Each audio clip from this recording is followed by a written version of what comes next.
शिंदे गटात गेलेल्या 6 खासदारांपैकी या एका खासदाराला 100% मंत्रिपद मिळणार आहे असं खुद्द त्या खासदारानं सांगितले।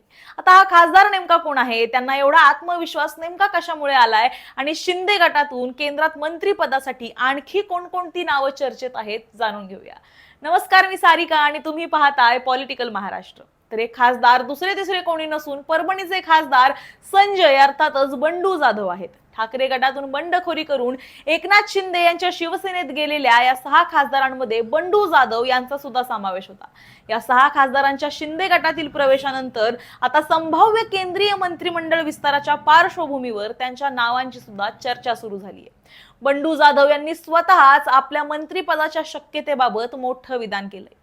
परभणीत पत्रकार परिषदेत त्यांना केंद्रीय मंत्रिमंडळ विस्ताराबाबत आणि शिंदे गटाला मिळणाऱ्या संभाव्य मंत्रिपदाबाबत प्रश्न विचारण्यात आला। त्यावेळी त्यांनी स्पष्ट सांगितलं की केंद्रीय मंत्रिमंडळाचा विस्तार कधी करायचा हे भाजपचे नेते ठरवतील। मात्र पक्षानं मंत्रिपदासाठी त्यांचं नाव सुचवलं तर त्यांना संधी मिळू शकते, पण त्यानंतर ते जे म्हटले त्यानं सगळ्यांचं लक्ष वेधलं।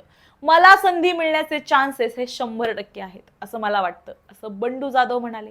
म्हणजेच मंत्रिपदाची अधिकृत घोषणा झाली नसताना सुद्धा स्वतःच्या नावाबाबत त्यांनी इतका मोठा आत्मविश्वास व्यक्त केलाय।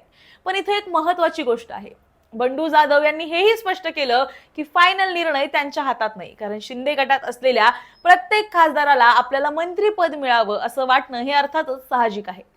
मात्र कोणाला खरंच संधी द्यायची, कोणाचं नाव पुढे करायचं हा निर्णय पक्षाच्या वरिष्ठ नेते घेणार आहेत। आणि विशेष म्हणजे बंडू जाधव यांनी स्वतःसोबत इतर खासदारांच्या सुद्धा नावाचा उल्लेख केलाय। धाराशिवचे ओमराजे निंबाळकर, जुने असलेले खासदार म्हणजे श्रीरंग बारणे किंवा शिंदे गटातील इतर खासदार असतील, प्रत्येकालाच आपल्याला मंत्रिपद मिळावं असं वाटतं असं त्यांनी सांगितलं।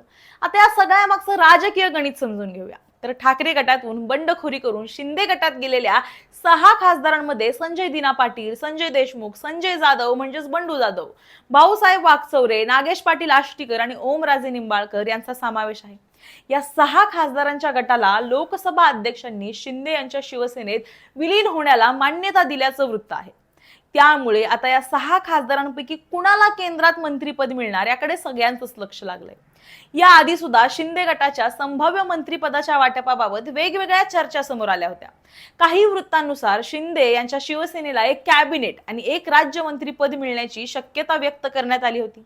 या चर्चांमध्ये ओमराजे निंबाळकर आणि बंडू जाधव यांच्या नावांचा सुद्धा उल्लेख झाला होता। म्हणजे एकीकडे बंडू जाधव स्वतः म्हणतायत की माझे चान्सेस 100% आहेत, तर दुसरीकडे शिंदे गटातील इतर खासदारांची नावं सुद्धा चर्चेत आहेत। आता बंडू जाधव यांच्या विधानाकडे 2 पद्धतीनं पाहता येतं। एक म्हणजे त्यांना पक्षाच्या अंतर्गत चर्चांमधून काही संकेत मिळाले असतील आणि म्हणून त्यांनी एवढा आत्मविश्वास व्यक्त केला। पण दुसरी शक्यता अशी आहे की हे त्यांचं वैयक्तिक मत आहे, कारण स्वतः जाधव यांनी स्पष्ट केलंय की अंतिम निर्णय हे त्यांचे मोठे नेते घेणार आहेत। त्यामुळे 100% हा त्यांचा आत्मविश्वास आहे, अधिकृत निर्णय नाही। आणि इथंच या संपूर्ण प्रकरणाची खरी उत्सुकता आहे, कारण जर शिंदे गटाला खरंच केंद्रात प्रतिनिधित्व मिळालं तर या 6 खासदारांपैकी कोणाचं नाव पुढे केलं जाणार? बंडू जाधव यांचा हा दावा किती खरा ठरणार? ओमराजे निंबाळकर यांना संधी मिळणार की पक्षश्रेष्ठी एखादं वेगळंच नाव पुढे करणार?